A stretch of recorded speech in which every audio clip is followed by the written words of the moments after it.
안녕하세요. 매일 새로운 사연을 전하는 읽어주는 사연 라디오입니다. 구독과 좋아요, 많은 공유 부탁드립니다. 오늘의 사연 시작하겠습니다. 안녕하세요. 돌싱인 30대 여자입니다. 원래 친구랑 약속이 있었는데 갑자기 취소가 되면서 시간이 남았거든요. 그래서 제가 어쩌다 돌싱이 되었는지 얘기나 한번 해볼까 합니다. 두서가 없어도 재미로 들어주시면 좋겠네요. 남편하고는 대학 동기지만 사회인이 되고 나서야 가까워졌어요. 같은 회사는 아니지만 같은 업계에 있다 보니 처음엔 정보 공유 차원에서 서로 연락을 주고받곤 했는데 그러다 차 한잔하고 밥 한 끼 먹고 점점 데이트처럼 변해가더니 남편이 먼저 사귀자 하더라고요. 솔직히 남편이 저를 좋아하는 건가 싶어 긴가민가 하긴 했었는데 아무튼 당시에는 결혼을 전제로 만나보자는 것도 아니었고 그래서 가벼운 마음으로 그러자 했습니다. 그런데 그 연애가 무려 5년이나 이어졌고 어쩌다 보니 부부의 영까지 맺게 되었네요. 연애 기간이 짧지 않았던 만큼 주변에서는 저희가 당연히 결혼을 할 거라고 생각하는 눈치였지만 사실 저는 남편에게 이렇다 할 확신을 갖진 못한 상황이었어요. 그런데 어느 날 남편이 아버님이 중풍으로 쓰러지셨다는 연락을 해왔고 그때부터 모든 게 생각지 못한 방향으로 흘러갔습니다. 남편이 그때부터 하루가 멀다 하고 아버님 정정하실 때 가정 꾸려서 자식 낳고 사는 모습을 보여드리고 싶다는 얘기를 해댔거든요. 그리고 그런 남편에게 저는 차마 아직 나는 결혼 생각은 없다 소리를 못했어요. 가뜩이나 힘들어하는 남편에게 어떻게든 힘은 주지 못할 망정 상처는 줄 수 없었으니까요. 물론 지금은 그때의 제가 죽을 만큼 밉고 후회스럽습니다. 결혼이란 건 남들이 옆에서 북치고 장구치고 난리를 치던 말던 제가 하고 싶을 때, 제가 확신이 있을 때 했어야 했는데 너무 단순하고 안일하게 생각한 제가 바보였죠. 아무튼 그렇게 번갯불에 콩 구워 먹듯 저희는 결혼을 약속했고 이후로 형식적이었지만 양가 부모님께 결혼 허락도 받았습니다. 상견례도 했고 정말이지 모든 일이 일사천리로 진행되었어요. 그리고 이제 와서 말이지만 저는 시댁에서 저에게 그래도 좀 고마워하고 계실 줄 알았거든요. 어쨌든 시댁의 사정 때문에 서둘러 결정된 결혼이었으니까요. 하지만 나중에 이런저런 일들로 대판 싸우고 부딪히게 됐을 때 저한테 그러시대요. 남편 좋다고 7렐레 8렐레 결혼시켜달라 할 땐 언제고 이제 와서 이깟일로 대들고 그러냐고요. 그때 정말 누가 제 뒤통수를 세게 후려친 기분이었어요. 그리고 지금부터 그동안 무슨 일이 있었는지 생각나는 몇 가지만 이야기해 볼게요. 일단 결혼 당시 양가에서 특별히 도움을 받지는 않았습니다. 시댁이 넉넉한 상황도 아니었고 저는 대학 때부터 등록금도 제 손으로 벌어서 냈을 만큼 뭐랄까 독립적인 성격이었거든요. 그래서 친정부모님의 의사와는 별개로 결혼식 비용도 제 힘으로 해결할 계획이었어요. 어쨌든 모아둔 돈도 있었고 부족하면 제 앞으로 대출을 받을 생각이었으니까요. 그런데 이 상황을 알게 되신 시부모님께선 저를 불러다 앉혀놓고 준다는 걸 굳이 안 받을 필요가 있냐 하시며 어떻게든 제 마음을 돌리려고 하시대요. 그리고는 구체적으로 친정에서 얼마까지 해주실 수 있는데 그러는 거냐며 차를 받아라 금을 받아라 아니면 통장에 현찰을 넣어달라고 해라. 정작 시부모님은 금반지 한 쌍 해주시는 게 전부셨으면서 이래라 저래라 하시는 게 부담스럽고 듣기 껄끄러웠네요. 그래도 별다른 싫은 소리는 안 했어요. 솔직히 시부모님과 부딪히고 싶지 않았고 그때만 해도 시부모님이 그저 좀 할 말 안 할 말 구분을 못하시는 분들이지 나쁜 분들이라곤 생각을 못했거든요. 그래서 그때도 또 아무 말이나 하시네 하며 한 귀로 듣고 한 귀로 흘렸죠. 그런데 막상 결혼을 하고 나니까 여자친구로서 시댁에 찾아뵐 때랑은 많이 다르더군요. 특히나 어머님께선 하루가 멀다 하고 저에게 전화를 하셔서는 남편이 잘 있는지 밥은 잘 먹는지 반찬은 뭘 해줬는지 시시콜콜한 일들까지도 알고 싶어 하셨어요. 그리고 그런 통화가 툭하면 5분 10분 길어지기 일쑤였던지라 제가 직장이라 통화를 길게 못한다 하면 또 서운하다 어떻다 너는 화장실도 안 가냐 내가 전화하면 화장실을 간다던가 편의점을 간다던가 눈치껏 요령껏 통화 좀 할 수도 있는 거 아니냐 네 회사는 너 없인 안 굴러가냐 너 혼자서만 일하냐 말 그대로 억지를 쓰셨는데 그게 저에게는 참으로 버거운 일 중 하나였습니다. 참고로 제가 다니는 회사는 입사하기도 어렵지만 자리를 지키고 있는 것도 만만한 곳이 아니었거든요. 그러니 제 말투 하나 행동 하나 조심스럽기 짝이 없었는데 걸핏하면 걸려오는 어머님 연락이 솔직히 반가울 리가 없었죠. 게다가 그 내용이냐곤 죄다 남편이 어떤지 묻는 것이었는데 그럼 남편에게 전화를 하시지 왜 저한테 전화를 하셔선 그러시는 건지 그것도 납득하기 어려웠고요. 그래서 결국 남편을 통해 어머님께 그런 연락은 좀 자제해달라고 말씀드렸더니 원래 처대를 장가 보내놓으면 마음이 안 놓이는 법이라 하시는 거예요. 아니 32살이나 먹은 아들이 뭐가 마음이 안 놓이신다는 건지 정말이지 여러 가지로 맞춰드리기 힘들었어요. 한 번은 이런 일도 있었습니다. 저에게는 20년 지기가 있는데 이 친구가 몇 년 만에 한국에 들어온다고 하더라고요. 그래서 저는 기쁜 마음으로 친구를 데리러 공항으로 향했습니다. 공항에서 둘이 아주 부둥켜 안고선 웃고 울고 드라마를 찍었죠. 아무튼 그리고 저희는 시내로 이동해 식사를 하기 시작했는데 그때 어머님한테 전화가 걸려왔어요. 이걸 받아마라 보나마나 별로 중요한 이야기는 아닐 것 같은데 싶었지만 그래도 사람 일이라는 게 또 모르잖아요. 혹시 아버님한테 무슨 일이라도 있으신가 하는 생각이 퍼뜩 들어 전화를 받았습니다. 그러자 어머님이 주위가 왜 이렇게 시끄럽냐 하시며 어디냐 누구랑 있냐 꼬치꼬치 물으시더군요. 그리고는 제가 친구랑 있다고 하니 저더러 효도할 시간은 없고 친구랑 노닥거릴 시간은 있냐 하시며 아버님이 중풍으로 누워 계시는데 하루에 한 번 문자건 전화건 드리는 게 당연한 거고 그리고 남편이 없어도 시댁에 와서 애교도 부리고 살갑게 좀 대해야 하는 거 아니냐며 일장연설을 하시는 거예요. 그리고 저는 그 일로 마음이 많이 상했던 게 사실입니다. 솔직히 연애 때부터 어머님 아버님을 뵀으니 두 분도 제 성격을 아실만도 한데 그래도 하루가 멀다 하고 애교 좀 부려라 살갑게 굴어라 아니 딸이 아예 없으시면 제가 말을 하네요. 그런데 남편에게는 저랑 동갑내기인 여동생도 있거든요. 그리고 그 신우는 철딱서니가 없어서 그렇지 시부모님한텐 또 아양도 잘 떨고요. 그러니 거기서 재미를 좀 찾으시면 좋겠는데 안 되는 저한테도 신우처럼 하라 하시니 환장하겠던 거죠. 그래서 제가 그날 저녁 남편에게 어머님 때문에 힘들다고 했어요. 특별한 이유 없는 잦은 연락도 부담스럽고 내가 뭘 하는지 꼬치꼬치 물으시는 것도 불편하다고요. 그리고는 남편더러 당신이 중간에서 말 좀 잘해주면 안 되냐니까. 남편이 기껏 한다는 말이 자기가 무뚝뚝하니 제가 자기 대신해서 좀 노력을 해달래요. 어이가 없어서 그럼 당신이 노력을 하는 게 맞지 않냐 했습니다. 하지만 남편은 자긴 일평생 이런 성격으로 살아와서 못 고친다며 제가 이해하라나요? 이건 무슨 벽하고 이야기하는 것도 아니고 더는 얘기도 하기 싫더라고요. 이후로 한 달쯤 지나 어머님 생신이었어요. 그래서 다 같이 레스토랑에 갔는데 저도 묵은 감정이 남아있어서 그랬는지 오히려 전보다 더 퉁명스럽게 있게 되더라고요. 솔직히 마음이 편치는 않았지만 저도 오죽하면 그러고 있었겠어요? 그러자 어머님도 짜증이 나셨는지 저더러 이러는 이유가 뭐냐, 뭐가 그렇게 골이 났냐 하고 물으시더라고요. 그리고 저는 이때다 싶어 솔직히 말씀드렸어요. 여러 가지로 어머님이 부담스럽다. 효도든 뭐든 알아서 하게 내버려 두시면 안 되겠냐. 그리고 제가 통화가 곤란하다 할 때는 정말 곤란해서 그런 거니 어머님이 좀 기다려 주시라. 그런데 어머님 반응이 정말 황당했어요. 저더러 당신 아들 좋다고 결혼 전부터 얼굴 비추고 그러던 건 뭐냐 가식이었냐. 나는 네가 이럴 줄은 몰랐다. 이럴 거면 결혼은 왜 한다고 한 거냐. 어이가 없었죠. 어떻게 당신 편하신 대로 기억을 하고 계신가 싶어서요. 결혼 전부터 시댁에 드나들게 된 건 그 횟수가 많지도 않았지만 몇 번이나 남편을 통해서 놀러오라 하시기도 했고 남편도 은근히 바라는 눈치라 어쩔 수 없이 찾아갔던 게 사실이고 결혼을 한다는 게 제가 남편하고 가정을 꾸려 잘 살겠다는 뜻이었지 어머님 아버님 비위 맞춰드리며 살겠다는 뜻은 아니었는걸요. 그래서 저도 에라 모르겠다라는 생각으로 그러게 이럴 줄 알았으면 결혼 안 했을 거라고 확 받아쳐버렸습니다. 그랬더니 남편이 저더러 그래도 어떻게 그런 식으로 말을 하냐며 서운하다 하는데 아무튼 분위기가 아주 엉망이 되어버렸어요. 그리고 이후로는 저도 더는 못해 먹겠다는 생각에 그냥 되는 대로 했죠. 일부러 못하려고 하지도 않았지만 어떻게든 잘해드리려는 노력도 안 했거든요.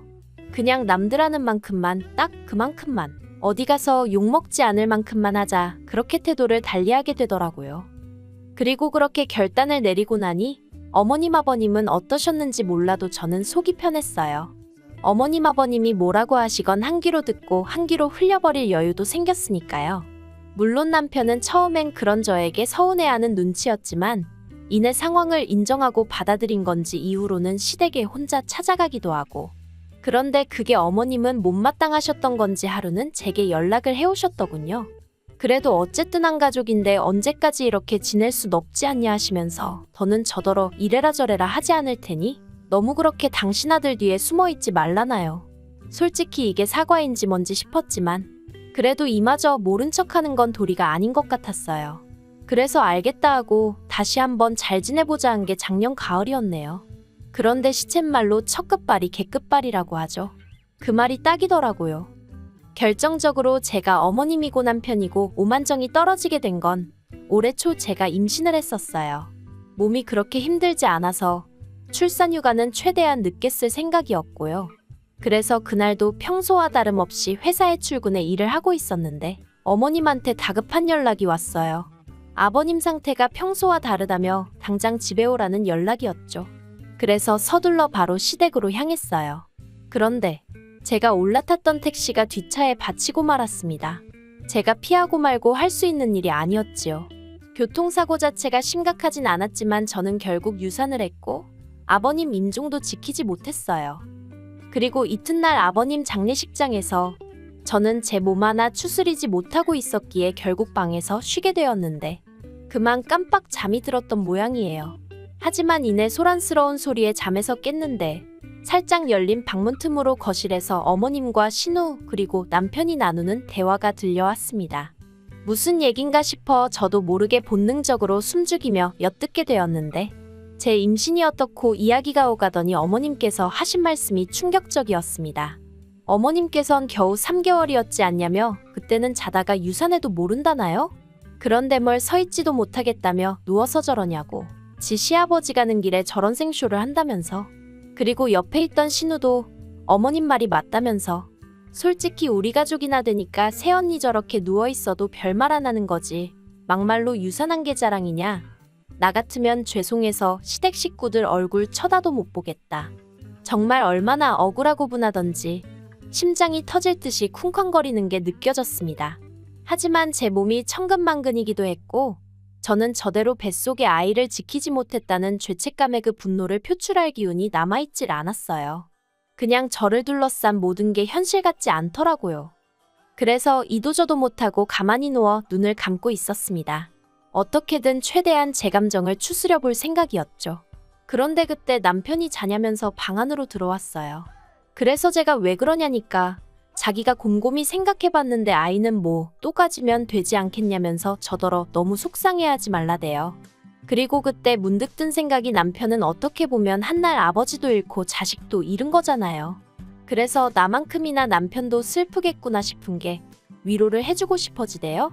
하지만 제가 그런 생각을 행동에 옮길 새도 없이 남편이 말하길 어머님 입장에선 남편하고 손주를 잃으신 거 아니냐며 이럴 때일수록 제가 잘 챙겨드려야 하지 않겠냐고 저더러 나가서 어머님께 좀 살갑게 굴어달래요. 어머님한테 죄송하다고 사과도 드리고요. 내가 뭘 사과하냐니까 그냥 아이 문제도 그렇고 진짜 어이가 없는 거예요. 자기 와이프가 어제 유산했는데 자기 엄마 기분이나 생각하고 있다니? 제가 남편을 한번 쳐다보고는 말없이 자리에서 일어났습니다. 그리고는 제가 누웠던 자리는 대충 정리하고 조용히 제 짐을 챙기기 시작했어요. 입고 있던 상복도 벗어버리고 제 일상복으로 갈아입었죠. 그리고는 남편더러 너는 애 아빠 자격도 없는 자식이라고 어떻게 우리 애가 죽었는데 나더러 어머님한테 가서 애교 부리고 용서를 구하라니 사이코라고 했어요. 그러자 남편이 여기서 제일 슬픈 사람들은 자기 식구들이래요. 저는 애 하나 잃었지만 자기 식구들은 둘을 잃었다면서. 그리고 애는 태어나지도 않았지만 자기 아버지랑 자기 식구들은 몇십 년을 같이 살았다. 그러니 슬픔이 같을 수가 없다나요? 그리곤 그러면 좀 덜 슬픈 사람이 더 슬픈 사람을 배려해 줄 수 있는 거 아니냐는데 그게 말이 되나 싶대요. 그리고 그런 논리를 너무 당연하다는 듯 오히려 제가 이상한 사람인 것 마냥 아무렇지 않게 떠들어대는 남편이 소름 끼치더라고요. 그래서 그냥 더는 말할 것도 없다고 이렇게 갈라서자 했죠. 남편이 그제서야 저더러 미쳤냐고 어떻게 그런 말을 지금 이 시점에 입에 담을 수가 있냐 어쩌냐 그런데 전 그 말을 내뱉고 나니까 오히려 머리가 맑아지는 것 같고 정신이 돌아오는 기분이 돼요. 그리고 결국 저희는 지난달 완벽하게 남남이 되었습니다. 물론 과정이 순탄치만은 않았어요. 제가 남편을 어르고 달래기도 하고 같이 울고불고 죽일 듯이 싸우기도 하고. 하지만 솔직히 말해서 유산을 하고 난 이후로는 줄곧 남편과 좋은 말 한마디를 나누기보다는 목소리를 높이고 서로를 탓하기 일쑤였거든요. 그러니 결국엔 남편도 순순히 현실을 받아들인 눈치였어요. 그래서 재산 정리해서 나누고 그런대로 깔끔하게 헤어졌네요. 그런데 이후로 원하든 원치 않든 같은 업계다 보니 남편 소식이 전해져 왔는데 회사에서 잘렸다더라고요. 툭하면 집안일이 있다며 이래저래 업무에 충실하지 못했다면서 그런 일이 별로 없는데 회사 대표가 직접 해고했다나 봐요. 어머님이랑 신우랑 같이 살 것 같다는 얘기까진 들었었는데 결국 그 둘이 남편 앞길을 막았구나 싶기도 하고 하마터면 저게 내가 될 수도 있었다 생각도 들고 그래도 따로 연락은 안 했어요. 괜히 미련이라도 남은 것처럼 보일까 봐서요. 아무튼 뭐 어떻게 이야기를 끝내야 하나 싶은데 솔직히 중간에서 제대로 자기 역할을 못한 남편이 제일 등신이긴 했지만 자기 기분만 중요하고 남이 괴로워하건 슬퍼하건 그런 건 안중에도 없는 어머님만 없었더라면 이렇게 이혼까지 하게 됐을까 싶기도 하네요. 그리고 제가 얼마나 마음이 넓고 그런 사람은 아니다 보니 남편이건 시댁 식구들이건 잘 지냈으면 좋겠다 그런 생각도 없습니다. 잘 지내든 말든 관심 없고요. 그냥 앞으로 제 인생 발목 잡는 일이나 없었으면 좋겠다는 생각뿐이에요. 긴 이야기 들어주셔서 감사합니다. 오늘의 사연은 여기까지입니다. 구독과 좋아요, 알람 설정해주시면 앞으로 더 좋은 사연으로 찾아오겠습니다. 감사합니다. 안녕하세요. 매일 새로운 사연을 전하는 읽어주는 사연 라디오입니다. 구독과 좋아요, 많은 공유 부탁드립니다. 오늘의 사연 시작하겠습니다. 안녕하세요. 올해로 결혼한 지 7년차 30대 여성입니다. 어디서부터 어떻게 이야기를 해야 하나 싶은데 지난 7년 동안 어머님 때문에 숱하게 마음고생을 했어요. 그래도 이혼을 하지 않았던 건 그나마 남편이 중간에서 어떻게든 중재를 해보려고 노력을 해왔기 때문이고요. 게다가 중간에 누가 억만금을 준다고 해도 바꾸지 않을 딸까지 태어났으니 솔직히 욱하는 마음에 이혼 소리가 목구멍 끝까지 올라왔다가도 꾹꾹 눌러 참기가 수차례였죠. 하지만 더는 어머님의 억지를 참아낼 인내심이 저에게 남아있지 않네요. 남편하고는 소개팅으로 만났는데 사실 제가 나가기로 되어 있던 자리가 아니었어요. 원래는 친구가 나갔어야 하는 자리였는데 친구가 사정이 생겨 도저히 나갈 수가 없다며 저더러 대신 좀 나가달라고 하더라고요. 그리고 저는 그런 친구의 제안이 너무 터무니없다 싶어서 차라리 다른 날로 미루라고 했는데 그러지 말고 그냥 나가서 자기인 척 밥이나 한 끼 먹고 와달라며 아주 사람을 달달 볶는 거예요. 그래서 결국 알겠다 하고 나갔던 자리였어요. 제 소개팅 자리가 아니었으니 상대방으로 나올 사람이 어떻게 생겼을지, 직업은 뭔지 그런 것도 하나도 궁금하지도 않았죠. 그리고 그렇게 나간 약속 장소에는 지금의 제 남편이 나와 있었는데 솔직히 저는 오로지 밥만 먹고 적당한 타이밍에 빠져나올 생각뿐이 없었습니다. 하지만 나중에 듣자 하니 남편은 아니었대요. 제 뒤에서 후광이 비쳤다는 무슨 말도 안 되는 소리를 하면서 아무튼 첫눈에 반하는 게 이런 건가 싶었답니다. 그리고 그래서였는지 엄청나게 적극적으로 나왔는데 좀 부담스럽더라고요. 솔직히 제 자리가 아니었다 생각하니 이래저래 엮이기는 싫었어요. 그래서 애프터 신청을 해왔을 때 제가 소개팅 자리에 나가게 된 경위를 설명하고 사과를 했죠. 그런데 남편이 그게 뭐가 중요하냐면서 자기는 제가 너무 마음에 들었다는 거예요. 그리고 친구에게 상황 설명을 하니 친구도 자기랑 그 사람이랑 사귄 것도 아닌데 어떠냐면서 이참에 저더러 연애 좀 하라나요? 아무튼 그래서 남편을 몇 번 더 만나 정식으로 교제를 시작하고 만난 지 2년 만에 부부의 영까지 맺게 되었네요. 남편이나 저나 결혼 당시 이미 30이 넘었었기에 따로 신혼을 가질 생각은 없었습니다. 아이를 바로 갖겠다는 계획도 없었지만 1년은 둘만의 시간을 보내겠어 뭐 이런 것도 아니었던 거죠. 그런데 어째서인지 결혼한 지 3년이 되도록 아이가 생기질 않는 거예요. 그리고 이 무렵엔 느긋한 성격인 저도 조바심이 나기 시작하더군요. 특히나 어머님께서 이모님 자녀분의 임신 소식이 들려오니 그때부터 족보가 꼬인다는 알 수 없는 이야기를 하시며 짜증을 내시는 일도 잦아졌고요. 그러다 하루는 어머님께서 저에게 연락을 해오셨습니다. 그리고는 웬 산부인과를 하나 알려주시면서 여기 가서 어머님 소개로 왔다 하고 검사를 받고 오라는 거예요. 그래서 제가 무슨 검사를 받으러 산부인과에 가라고 하시는 거냐? 나는 이미 매년 건강검진을 받고 있다. 말씀을 드렸지만 들은 채도 안 하시대요. 그리고는 무조건 당신이 말한 병원에 가서 검사를 받으라는데 그때 느낌이 쎄한 게 저희 부부 사이에 애가 안 생기는 이유가 나 때문이라고 생각하시는구나. 느낌이 딱 오더라고요. 그런데 저는 정말 마음에 걸리는 게 하나도 없었거든요. 그래서 어머님께 그렇게 걱정되시면 같이 가자 했습니다. 그리고 이참에 아예 불임 클리닉으로 가자 하여 남편까지 데리고 가자고 했죠. 그런데 이 이야기를 전해 들은 남편이 노발대발 난리도 아니었어요. 자기는 그런 검사 받기 싫다. 애가 때가 되면 생길 수도 있고 안 생기면 또 어떠냐면서 수치스럽다느니 그 검사를 받는다고 안 생기던 애가 갑자기 생기겠냐며 이리 빼고 저리 빼고 왜 저러나 싶더라니까요. 하지만 결론부터 이야기하자면 결국엔 병원에 갔어요. 남편이 너무 정색을 하니까 어머님의 의도를 떠나서 제가 더 어떻게든 남편을 데리고 병원에 가야겠다는 생각밖에 안 들었거든요. 그리고 병원에서 듣게 된 소식은 충격이었습니다. 아니 사실 이리저리 어떻게든 검사는 안 받으려고 안간힘을 쓰는 남편을 보면서 뭔가 있긴 있구나 싶었는데 그래도 충격적이더라고요. 그동안 애가 생기지 않았던 이유는 남편 정자에 문제가 있었기 때문이라는 거예요.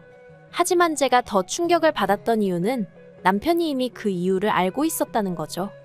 제가 남편한테 어떻게 그런 중요한 이야기를 나에게 안 할 수가 있냐 했더니 자기도 알게 된 지 얼마 안 됐다 하면서 뭐라고 말을 했어야 하냐며 오히려 화를 내더라고요. 남자로서 수치스러웠다. 제가 이혼하자고 할까봐 두려웠다. 부모님하고 장인 장모님께는 뭐라고 말씀을 드리냐. 자기도 하루하루가 죽을 맛이었다나요. 정말이지 어이없고 속 터지고 환장할 노릇이었죠. 그리고 이 이야기를 전해 들은 어머님은 정말 말 그대로 그 자리에서 주저앉으시더라고요. 몇 번이나 그럴 리가 없다 그럴 리가 없다 하시면서 말해요. 그래도 저는 포기하지 않았어요. 의사 선생님이 말씀하시길 아예 가능성이 없는 건 아니라고 했기에 계속해서 시도해보기로 했거든요. 그리고 그때부턴 정말 병원에서 하라는 건 다 했어요. 저는 사실 제가 그렇게 아이를 원한다고 생각해 본 적은 없었거든요. 그런데 남편 상태가 그렇다고 하니까 오히려 오기가 낙이라도 한 건지 어떻게든 하나는 꼭 낳고 싶어지대요. 그리고 제 절실함이 하늘에 닿았던 건지 저는 꼭 1년 만에 임신을 했습니다. 제가 구구절절 적지 않아 그렇지 그 과정은 기대와 실망의 연속이었고 아무튼 무척이나 힘들었어요. 그런데 임신 소식을 알리니 어머님이 대뜸 말씀하시길 아들을 낳아야 한답니다. 그래서 제가 요새 그런 게 어딨냐 저는 딸이든 아들이든 상관없다 했더니 그건 제 생각이고 당신은 상관이 있다면서 무조건 아들을 낳는다고 생각하라대요. 그리고는 그때부터 걸핏하면 저더러 어느 지역에 가서 무슨 돌멩이를 만지고 오라질 않나? 성분도 모르신다면서 대뜸 아들 낳는 약이라고 먹으라고 들이대시질 않나? 곤혹스러운 순간의 연속이었어요. 그러다 임신한 지 6개월 넘어가던 시기에 제가 선생님께 아기용품을 준비하고 싶은데 무슨 색으로 사면 좋겠냐고 넌지시 아이 성별을 물었습니다. 그러자 선생님께선 핑크색이 좋겠다는 말로 딸이라는 걸 알려주시더군요. 옆에 있던 남편은 꼭 저를 닮은 아이가 나왔으면 좋겠다며 무척이나 기뻐했지만 어째서인지 아들 타령을 하던 어머님 얼굴이 머릿속을 스치대요. 그리고 아니나 다를까 제가 어떻게 말릴 새도 없이 남편이 시부모님께 손녀를 보게 되실 거라며 소식을 전했고 어머님은 아주 난리를 치셨습니다. 당신이 그렇게 아들을 낳아야 한다고 하지 않았냐면서 저더러 왜 시키는 대로 안 했냐고. 이게 다 성의가 부족해서 그런 거라나요? 어이가 없었어요.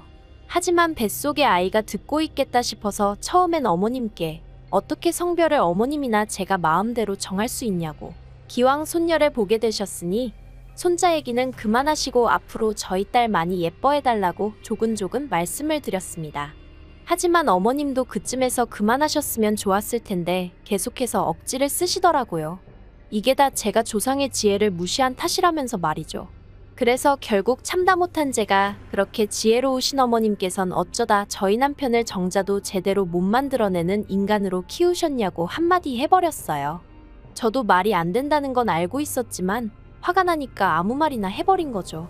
아무튼 그랬더니 아버님은 기가 막힌다는 듯 혀만 몇 번 차시다 방으로 들어가셨고, 어머님은 어머님대로 저더러 못하는 소리가 없다면서 악을 쓰시고, 그나마 남편만 웃는 건지 우는 건지 자기가 죄인이라며 저더러 이제 그만 집에 가자 하대요.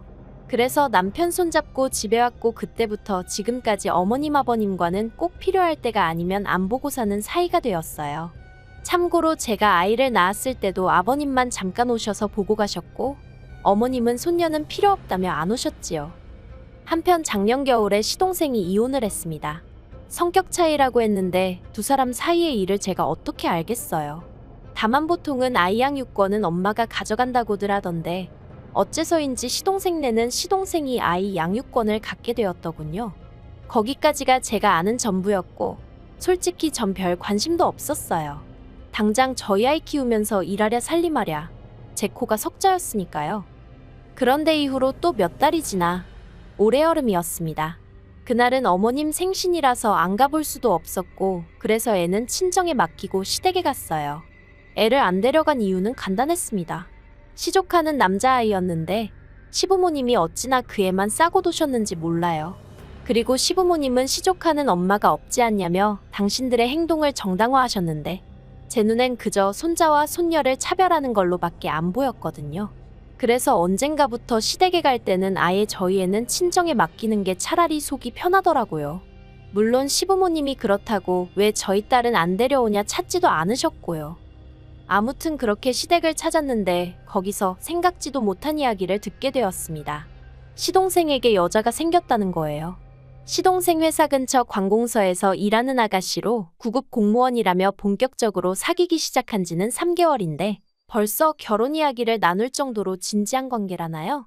그리고 솔직히 저는 속으로 벌써 라는 생각을 잠깐 했지만 이내 그래도 잘 됐다 싶더라고요. 시동생 나이가 겨우 35살인데 평생 혼자 사는 건 말이 안 된다 싶었으니까요. 그런데 시동생이 하는 말이 문제는 여자 부모가 시동생이 돌싱인 건 아는데 애가 있는 건 모른답니다. 사귀는 아가씨가 아이 문제는 알아서 잘 해결하고 결혼했으면 좋겠다고 하더래요. 죽어도 자기 부모님한테 말을 못하겠다면서 말이죠. 시동생은 이 얘기를 전하며 이를 어쩌면 좋겠냐 물었는데 솔직히 뭐라고 해줄 말이 없더라고요. 애가 물건도 아니고 뭘 어떻게 잘 해결한다는 건지. 시동생도 그렇고 본 적도 없는 시동생의 애인도 그렇고 사람들이 이상해 보이더라니까요. 그래도 아무튼 저는 아무 말도 안 하고 바닥만 보고 있었습니다.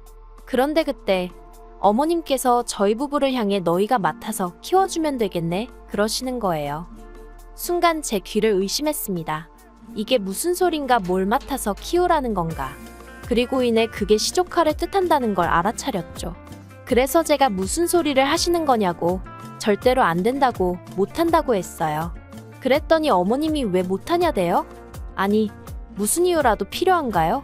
내 자식도 아니고 내가 못 키우겠다면 못 키우는 거지 왜 못하냐는 게 말이 되냐고요. 그래서 구구절절 설명하려다가 그마저도 짜증이 나서 그냥 싫다고 못한다고 했어요. 하지만 어머님께선 계속해서 집요하게 가족 좋다는 게 뭐냐, 형이 동생을 모른 척 할 거냐, 정말이지 별의별 소리로 괜히 저희 남편으로 하여금 미안한 마음을 갖게 하시는 거예요. 그래서 제가 어머님더러 그만하시라고 했어요. 저희 부부는 하나뿐인 딸에게 집중하며 살고 싶다고. 그리고 상황이 그렇다 보니 시조카한테 마음 쓸 여력이 없다. 그러니 저희 상황도 이해해달라. 그렇게 말씀드렸죠. 그런데 어머님이 정말 도끼눈을 하시곤 저를 째려보시더니 하시는 말씀이 아들도 못 낳은 죄인 주제에 어딜 나서냐고. 제 주제에 언제 아들을 키워보겠냐며 이참에 감사한 마음으로 키워보라나요? 그리고 그땐 정말 이성의 끈이라는 게 있다면 그게 제 마음속에서 으드득하고 뜯어지는 것 같더라고요. 그래서 제가 어머님더러 지금 말씀 다 하셨냐 하고 당장이라도 달려들기세였는데 순간 남편이 제 손을 딱 잡더니 어머님더러 방금 뭐라고 말씀하셨냐면서 언성을 높이는 거예요.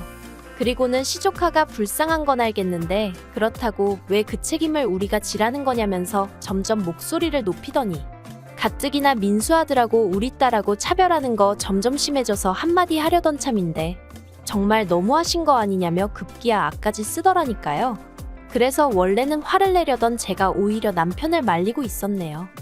그런데 정말 저희 어머님은 눈치가 없으신 건지 그 와중에 남편더러 하시는 말씀이 애를 아예 못 낳는 것도 아닌데 니 마누라가 뭐 그리 대단하다고 절절매냐면서 그럴 거 없답니다. 이참에 저랑 이혼하고 딸도 저한테 줘버리래요. 그리고는 새 마누라 얻어서 아들 낳으면 된다나요? 정말이지 바로 옆에서 제가 두 눈 시퍼렇게 뜨고 있는데 그런 소리를 하시대요. 전 솔직히 어머님이 진짜 노망이라도 나신 건가 싶었습니다. 그런데 그때 남편이 정말 부들부들 떨면서 어머님한테 미쳤냐고 그러는 거예요. 자기한테는 제가 은인이자 구원자나 다름없는데 어머니가 뭔데 함부로 버려라 마라 그런 소리를 하시냐면서.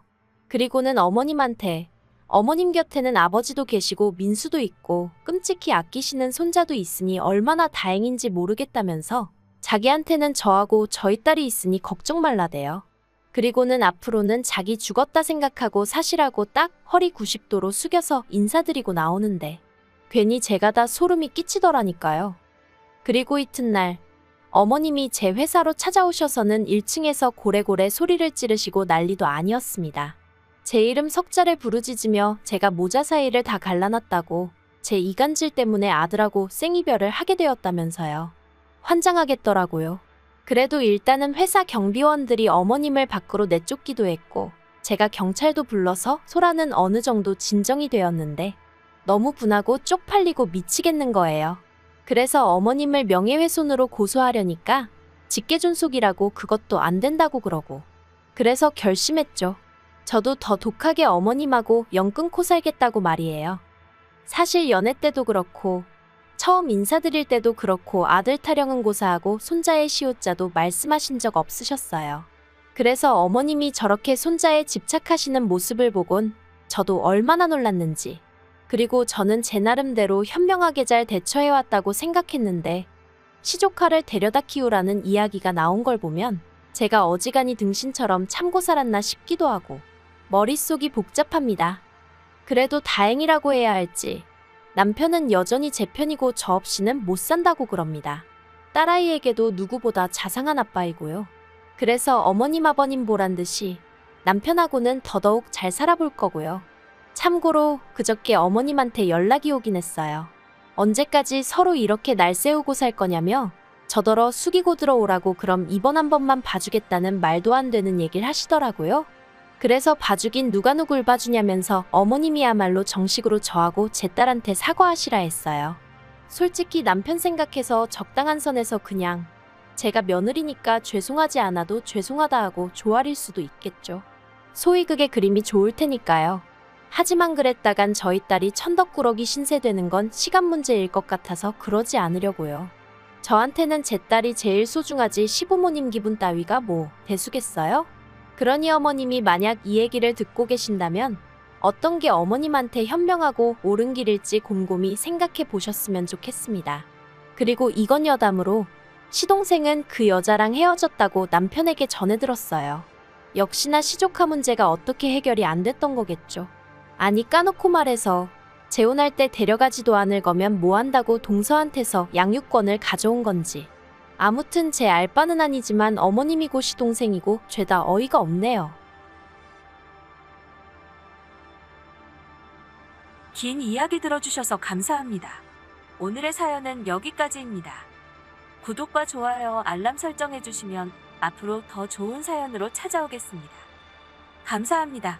안녕하세요. 매일 새로운 사연을 전하는 읽어주는 사연 라디오입니다. 구독과 좋아요, 많은 공유 부탁드립니다. 오늘의 사연 시작하겠습니다. 안녕하세요. 결혼 22년 차 50대 주부입니다. 지금까지 사는 동안 말 그대로 욕 나오는 일이 한두 번 있던 게 아니에요. 이혼을 생각한 적도 여러 번이고요.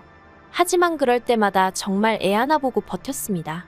눈에 넣어도 아프지 않을 내 딸한테 어디 가서 흠잡힐 만한 가족관계 같은 건 만들어주고 싶지 않았으니까요. 그래서 어떻게든 이악 물고 버텨서 애 시집이라도 가면 그때는 내 자유를 찾던지 해야겠다고 막연히 생각만 했었죠. 그런데 이번 일을 계기로 정신이 확 드네요. 딸도 저한테 너는 참고 살지 말라며 자긴 제 편이라고요. 그래서 지금껏 이 핑계 저 핑계로 미뤄왔던 결단을 내리려고 합니다. 남편하고는 사내 커플로 만났어요. 남편이 저보다 입사가 빨랐고 저희 부서에는 여직원이 많지 않았죠. 그리고 살아보니 지금이야 개차반이 따로 없다는 걸 알지만 그때는 남편이 다른 남자 직원들에 비해 자상했거든요. 유일하게 부서에서 담배를 피지 않는 사람이기도 했고요. 그리고 무엇보다 절 보면 자기 여동생이 생각난다나 어쩐다나 그 말과 함께 마음을 많이 써주대요. 저에게 축하할 일이 생기면 먼저 나서서 맛있는 걸 먹으러 가자고 하고, 반대로 제가 무슨 이유로든 힘들어하는 눈치면 바람 쐬러 가자며 주말에 저희 동네까지 와서 저를 불러내기도 하면서요. 그리고 그렇게 1년 가까이 요즘 말로 썸이라고 하나요? 그 썸을 타고 나서야 저희는 정식으로 교제를 시작했고, 이후로 1년 정도 연애를 하다가 가족과 친구들의 축하를 받으며 부부의 연을 맺게 되었습니다. 그런데 식을 올리고 나서 얼마 지나지 않아서부터 남편은 제 손을 빌어 그간 자기가 하지 못한 효도를 하고 싶어 했습니다. 남편과 제가 결혼하던 당시 7대3 정도로 돈을 합하여 집을 마련하였고, 혼수는 저희 친정 쪽에서 채워주셨는데, 그럼에도 불구하고 남편은 마치 저희 신혼집을 시부모님이 해주신 것 마냥 생색을 내며 그것을 빌미로 매주 시부모님을 찾아뵈려고 하더라고요. 그리고 저는 그때만 하더라도 친정부모님 또한 시부모님께 잘하고 사랑받는 며느리가 되라는 말씀을 귀에 딱지가 않게 하셨기에 매주 따라가는 것이 힘들다 버겁다 그런 소리를 남편에게 하지 못했어요. 남편의 태도 또한 조금이라도 저에게 미안해하기는커녕 당연히 이렇게 하는 게 자식의 도리라는 식으로 당당했기에 제가 시댁을 찾아가는 일에 있어서 조금이라도 싫은 내색을 했다가는 남편과 싸워야 할 것 같았는데 그건 엄두가 나지 않았고요. 그래서 결국 그렇게 바보같이 이리저리 끌려다니며 거진 2년 동안 시댁에 드나들다가 비로소 제가 아이를 가지면서 잠시나마 발길을 끊을 수가 있었네요. 물론 그렇다고 안 보고 산 것은 아니고 그때부턴 어머님 아버님이 수시로 저희 집에 오기 시작하셨지만요. 그리고 아이를 낳고 나서는 이제 손주를 보여드린다는 이유로 또 주말만 돌아오면 시댁에 찾아뵙는 일이 반복되기 시작했습니다. 차라리 애만 남편한테 안겨주고 친정에 갔다 오지 그랬냐라고 하시는 분도 계시겠지만, 당시 저희 친정은 저희 집에서 편도로 3시간이 넘는 거리에 있었으니 그런 건 엄두도 안 났어요. 그리고 애를 저한테서 떼놓고 움직인다는 건 그때는 상상도 못했거든요. 그래서 이래저래 바보같이 살았습니다. 남편이 저한테 고마워하고 그런 것도 없었죠. 오히려 제가 애를 낳으면서 어쩔 수 없이 회사를 관두게 되었는데, 그때부턴 자기 혼자 벌어서 저랑 저희 딸 먹여 살리는 걸로 얼마나 유세를 부리던지. 막말로 제가 어디서 딸을 낳아온 것도 아니고 자기랑 같이 만들었는데 지 자식 입히고 먹이는 걸로도 생색을 내더라니까요.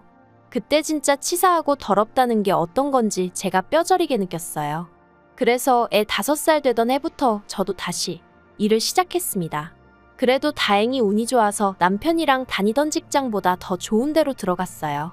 이건 주변에 도움이 컸는데 제가 이 이야기를 하려고 컴퓨터 앞에 앉은 건 아니니까요. 아무튼 그러고 나서 얼마 안 가 돈 가지고 남편한테 싫은 소리는 안 듣고 살 만큼 벌기는 시작했네요. 그랬더니 남편도 더는 돈 가지고 이러쿵저러쿵 말은 않더라고요. 하지만 맞벌이를 시작했음에도 불구하고 시부모님은 툭하면 저희 부부를 장남부부라는 이유로 오라가라 불러대셨고, 그걸 저는 바보천치 마냥 싫다 소리를 못하고 따라다녔어요. 특히나 저희의 초등학교 5학년 되던 해 아버님이 뇌졸중으로 한번 쓰러지셨는데, 그때부턴 남편이 아주 그냥 시댁일이라면 절절 매더라고요. 그런데 까놓고 말해서 절절 매는 것도 자기나 그러던가 저랑 애까지 아주 들들 볶는 거예요. 한 번은 제가 정말 고열에 시달리며 끙끙 앓던 때였는데, 그 전주에 어머님이 돌아오는 주말에 매운탕을 먹으러 가자고 하셨었거든요. 그러니까 남편이 계속 그 이야기를 하면서 노인네들이 자식들하고 밥 한번 나가 먹는 날만 기다리고 있을 텐데 실망을 시켜야겠냐 어째야겠냐 하면서 일단 시댁에 가자고 계속 저한테 짜증을 내대요. 그리고 그 모습이 저희 딸 눈에도 참으로 황당했던 모양입니다. 딸애가 남편더러 할머니가 매운탕 한 주 늦게 드시면 어떻게 되냐면서 아빠는 아픈 엄마한테 왜 그러냐고 소리를 질렀거든요. 그러자 남편이 대번에 저더러 자식 교육 한번 잘 시켰다고 소리를 지르더니, 이러니까 더욱이 자기가 어머님한테 잘해드리려고 하는 거래요. 그래야 우리 딸이 보고 배우지 않겠냐고. 하지만 결론부터 얘기하자면 부작용이 나도 단단히 났죠. 저희 딸이 아주 지친 할머니 친할아버지라면 진저리를 치거든요. 자기한테 크게 못되게 하신 건 없는데 살아계실 때도 그렇고 돌아가신 후로도 저를 힘들게 한다면서 말해요. 아무튼 남편은 툭하면 저희 딸한테 친할머니 친할아버지 아니었음 넌 이 세상에 나오지도 못했다 그딴 소리를 해대며 그러니 잘해드려야 한다고 얼마나 강조를 해대던지. 그렇다고 저희 남편이 정말 무슨 대단한 효자냐 하면 그것도 아니었어요. 정작 시댁에 가면 하다못해 나가버린 전구 하나 바꿔 끼고 오는 법이 없었죠. 늘어져서 어머님이 차려주시는 밥이나 처먹고 소파는 다 차지하고 누워서 잠이나 자고. 그래도 남편이라고 애아빠라고 믿고 살았어요. 남편 말대로 그래도 부모님들께 잘하는 모습을 보여드리는 게 자식 교육에 도움이 되지 않겠나 싶어서 가끔은 진짜 못하겠다는 소리가 목구멍까지 올라오는데도 꾹꾹 참아가면서 온갖 시중을 들어드렸고요. 그런데 결국 이렇게 이혼을 하게 됐네요. 저희의 중학교 들어가고 얼마 지나지 않았을 때 결국 아버님이 돌아가셨어요. 그리고 어머님 아버님은 비교적 금슬이 좋으신 분들이셨는데 그래서 그런가 아버님이 돌아가시고 나자 어머님 건강도 눈에 띄게 나빠져만 가더라고요. 그런데 엎친 데 덮친 격으로 신우까지 이혼을 했어요. 이혼을 당했다고 표현을 하는 게 맞으려나요? 귀책 사유가 신우한테 있었거든요. 워낙 가족들이 다 같이 쉬쉬해대는 일이라 저도 정확히는 모르지만 남자 동창이랑 바람을 폈다나요. 그것도 집에까지 끌어들여서 말이에요. 그래서 저희 애랑 동갑인 아들이 있었는데 그 아들이 지 아버지랑 살겠다고 가버리고 그나마 신우가 몇 푼 모아뒀던 돈도 위자료로 다 내줬다 들었습니다. 그리고 사정이 그렇다 보니 스리슬쩍 신우가 시부모님 댁에 눌러앉더라고요. 사실 아버님이 돌아가신 이후로 어머님이 많이 힘들어하셨고 적적해하셨고 그러니 딸이라도 옆에 끼고 살고 싶으셨겠죠. 그 마음을 제가 전부 다는 아니어도 어느 정도 헤아려 드릴 수 있었고요. 그런데 솔직히 저도 사람이다 보니 조금 신경이 쓰였던 게 아버님 살아계실 때부터 어머님 아버님 두 분 다 당신들 죽고 나면 사시던 집은 저희 부부한테 주시겠다 하셨거든요. 참고로 남편이 사남매 중 장남이고 아래로 시동생들 신우 하나 있었는데 저희 시부모님은 아들 딸 차별 없이 결혼할 때 다 비슷하게 지원해 주셨어요. 그런데 장남하고 맏며느리란 이유로 어머님 아버님 경조사부터 시작해서 이래저래 챙겨드려야 할 때면 저희가 다 했습니다. 심지어 아버님 돌아가시기 몇 년 전부터는 두 분이 저희 부부가 드리는 용돈에 연금으로만 생활을 이어나가셨고요. 그래서 두 분이 항상 저희한테 고맙다 하시며 집을 주시겠다 하셨던 거고 남편도 그렇게 받게 되면 저랑 공동명의로 해주겠다 했었죠.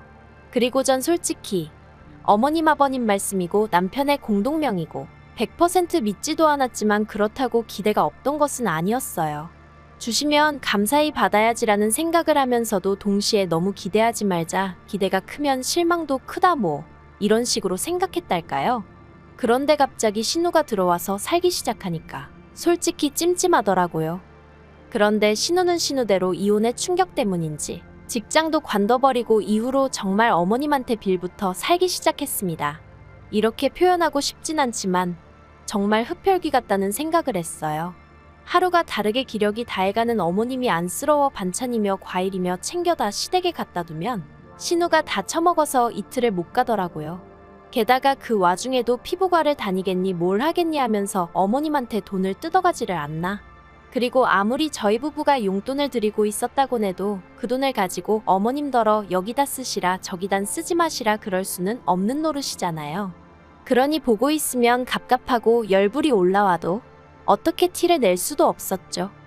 그런데 신우가 어머님하고 합가를 시작하고 3년쯤 지났을 무렵 어머님도 쓰러지셨어요. 아버님과 마찬가지로 뇌졸중이었고 이후로 가벼운 치매 증세까지 보이기 시작하시더라고요. 그리고 정황상 자연스레 신우가 어머님 병수발을 드는 쪽으로 상황이 흘러갔거든요. 그러자 신우가 아주 길길이 날뛰더라고요. 자기가 어떻게 어머니를 모시냐. 오빠들이 돌아가면서 모시던지 한 사람이 총대를 매던지 해라. 그리고 저희 남편, 알아주는 효자 아들, 당연히 모셔오고 싶어 하더라고요. 우리가 당분간 거실 쓰고 안방은 어머님 내드렸다가 우리의 대학 가면 그때는 우리가 애 방을 쓰면 되지 않겠냐 하면서요. 살아봤자 얼마나 사시겠냐고 돌아가시고 나서 후회하는 것보단 살아계실 때 좀 불편하더라도 잘해드리자. 정말 미치겠더라고요. 10년도 넘는 세월을 하루가 멀다 하고 시댁을 드나들며 살았는데 이제아예 집에서 모시면서 병수발까지 들라니? 그런데 제가 이런 고민을 하고 말고 할 새도 없이 신우가 자기가 마음이 바뀌었다면서 자기가 모시겠다 그러대요. 그리고 그때만 해도 신우의 속셈은 전혀 알아차리지 못했어요. 그저 바보같이 신우가 갑자기 철이 들었나 그런 정도로만 생각을 했죠. 그런데 말이 좋아 모시는 거지. 저희 동서들이라고 뭐 얼마나 어머님한테 잘한 것도 없어요. 하지만 동서들도 저와 마찬가지로 어떻게 보면 어머님하고 피 한 방울 안 섞였는데 거기다 시동생들은 저희 남편하고는 또 달라서 어머님도 어머님이지만 아버님 건강이 별로셨을 때도 크게 동요치 않는 인간들이었거든요. 그래서 제가 동서들이 잘했네 못했네 그런 말은 하고 싶지 않아요. 제가 그런 말을 할 만한 입장도 아니고요. 아무튼 동서들을 통해서 들려오기도 하고 저도 눈이 있으니 보이는 게 있잖아요. 절대로 신우가 어머님을 모시는 상황이 아니었어요. 일단 어머님은 나이도 있으시고 그래서 아침 일찍 일어나시는데 신우는 걸핏하면 해가 중천에 걸려야 일어났으니 어머님이 아침 식사를 못 하시는 일이 허다하신 눈치였고 기껏 차려드리는 점심 저녁도 끼케야 3분 카레 이런 거나 챙겨드리는 식이더라고요. 청소니 뭐니 그런 것도 보다 못한 어머님이 조금씩 하시는 것 같았고요. 그런데 저희 어머님이 성품이 나쁘신 분은 아니셨어요. 그리고 어쨌든 당신 딸이니 며느리들한테 흠잡히게 하긴 싫으셨겠죠. 그래서 저나 동서들 앞에선 신우가 얼마나 잘하는지 그런 이야기만 늘어놓으셨는데 저희도 말은 안 했지만 텅 비어버린 냉장고에서 어머님의 구겨지고 냄새나는 옷에서 집 구석구석 굴러다니는 먼지 덩어리에서 상황이 어떻게 돌아가는지 알 수 있었던걸요. 그래서 제가 결국 동서들에게 우리끼리 돌아가면서 반찬이라도 해드리고 집안일이라도 도와드리자 하니까 싫답니다. 딸 또 안 하는 걸 자기들이 왜 하냐고요. 그리고 시동생들도 남편을 통해서 아내들이 불편해하니 각자 알아서들 하자고 그랬다더군요. 생각해보면 동서들이 똑똑했던 거죠. 근데 저는 일평생을 남편한테 시달려서 그런가 그렇게 전 못해요 하고 돌아서기가 쉽지 않았어요. 그래도 이따금씩 저에게 잘해주시던 시부모님 모습이 떠오르고 그래서 그냥 저는 저대로 제 마음 편하자고 저 할 도리나 한다 생각하고 반찬해 가고 과일 싸가고 그랬던 거예요. 돼지 같은 신우가 다 처먹어버릴 걸 알았지만 그래도 음식이고 뭐고 넉넉히 있으면 어머님이 배 고르실 일은 없으시겠지 그런 마음으로요. 그런데 결국 저희 어머님이 올해 초 돌아가셨어요. 작년 겨울부터 변호사를 만나서 유언장을 쓰시네 그런 말씀도 하셨었는데 그런 건 전혀 정리를 못하시고 하루아침에 황망히 떠나셨습니다. 그런데 슬퍼하고 속상해할 겨를도 없이 어머님 사시던 집을 가지고 남편 남매들 사이에서 말이 나오대요. 제가 남편과 결혼하던 당시만 하더라도 시부모님이 사시던 집은 그렇게 비싼 집이 아니었어요. 동네 자체가 얼마나 대단한 곳도 아니었고요. 그런데 세월이 흐르면서 집값이 10억이 넘어가대요. 그리고 신우는 자기가 아픈 어머님을 모시고 산 게 몇 년이냐 하면서 그러니 그 집을 자기가 가져야겠다는 거예요. 어이가 없었죠. 모시고 살았다는 말도 황당했고 정작 차도 없어서 어머님이 병원이라도 한번 가시게 되면 제가 반차 내고 연차 내고 온갖 눈치를 봐가며 제 일은 뒷전으로 하고 어머님을 동에서 서로 서에서 동으로 모시고 다녔는데 그래서 제가 그런 게 어딨냐 하니까 며느리는 할 말 없는 거랍니다. 제3자는 빠지라나요? 그리고 동서들도 동서들대로 신우한테 재산을 똑같이 나눠 가져야지 무슨 욕심이냐며 한 소리 했다가 저랑 똑같은 소리를 들었답니다. 피도 한 방울 안 섞인 주제들이 왜 나서냐면서요. 그러자 시동생들이 이 얘기를 듣고는 신우한테 법대로 하자고 그랬다대요. 그리고 정말이지 만약 저희 남편도 시동생들처럼 나섰다면 제가 이혼까지는 생각을 안 했을 거예요. 그런데 남편이 한다는 말이 저더러 편찮으신 시어머니를 모시고 살지도 않은 주제에 왜 재산에 관심을 갖냐입니다. 저더러 자격미달이라나요? 그러고는 자기는 어머님 재산은 한 푼도 안 받을 거래요. 깨끗이 포기하겠답니다. 여동생 혼자 힘들게 사는 꼴 못 본다고 여동생이 갖게 해줄 거라고요. 그리고 시동생들도 자기가 다 만나서 설득할 거라고 그러니까 저더러 초치지 말란 소리를 하대요. 어이가 없고 뭐랄까 울컥했습니다. 일평생 내 손을 빌려 대리효도를 하던 인간이 이제 와서 한 집에 모시고 살지 않았으니 나는 불효막심한 며느리라고 입도 뻥끗 하지 말라는 게 말이나 되나 싶어서요. 그래서 제가 남편한테 어머님 아파트 우리목 받아서 약속대로 공동명의 해주던가 그게 아니면 이혼하자 했습니다. 막말로 애도 다 컸고 나도 내 돈벌이 하고 있는데 이혼이 뭐가 무섭겠냐고요. 그랬더니 남편이 저더러 헛소리하지 말래요. 이혼은 무슨 이혼이냐고 그러면서 우리 먹고 사는데 지장이 없는데 돈 몇 푼 신우한테 양보 좀 해주자는 게 그렇게 배알이 꼴리냐입니다. 황당해서 남편더러 벌면 얼마나 번다고 10억 넘는 아파트가 돈 몇 푼으로 보이냐고 대단하다고 그럼 그 돈 몇 푼 위자료로 나한테 주고 이혼해달라고. 저도 지지 않고 악에 받쳐 소리를 질러댔죠. 그리고 결국 추석을 앞두고 지난주에 변호사 만나고 왔네요. 추석이 지나는 대로 필요한 서류를 취합하여 이혼 소송을 시작할 겁니다. 다행히 딸은 당분간 친구랑 같이 지내겠다며 저더러 참지 말고 필요한 만큼 남편이랑 싸우라 하네요. 솔직히 그동안 제가 남편과 이혼이라도 하게 되면 딸이 절 원망하진 않을지 딸이 세상으로부터 손가락질 받진 않을지 그게 내 걱정이었는데 지금 생각해보면 참으로 기우였던 것 같아요. 악착같이 위자료도 받아내고 어떻게든 남편 빈털터리로 만들고 싶어요.